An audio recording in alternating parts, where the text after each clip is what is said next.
রাত্রে 2টোর দিকে কাজ চলছে। দুর্গাপূজার থিমের প্যান্ডেল। রঘুনাথগঞ্জ থেকে মিস্ত্রি এসছে। রঘুনাথগঞ্জ একটা কলকাতা, এটা জঙ্গিপুরের মিস্ত্রি। রঘুনাথগঞ্জের মিস্ত্রি এই দুটো দেখতে পাচ্ছেন আপনারা।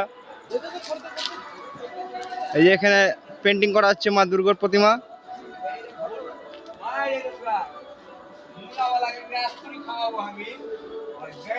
আর এটা দিয়ে খাওয়া দাওয়া খাচ্ছে মিস্ত্রিরা। কাজের চাপে খাওয়ার সময় পায়নি, ঘুমিয়ে গেছিল। এই যে দুজনা কাজ করে চলেছে একই রকম, একদম কাজ চলছে 2:30টার দিকে। একদম রাত্রে বেলা দেখতে পাচ্ছ তোমরা, অন্ধকার আকাশে। এই যে এরা কাজ করে যাচ্ছে। সাবস্ক্রাইব করো এরকম ভিডিও দেখার জন্য।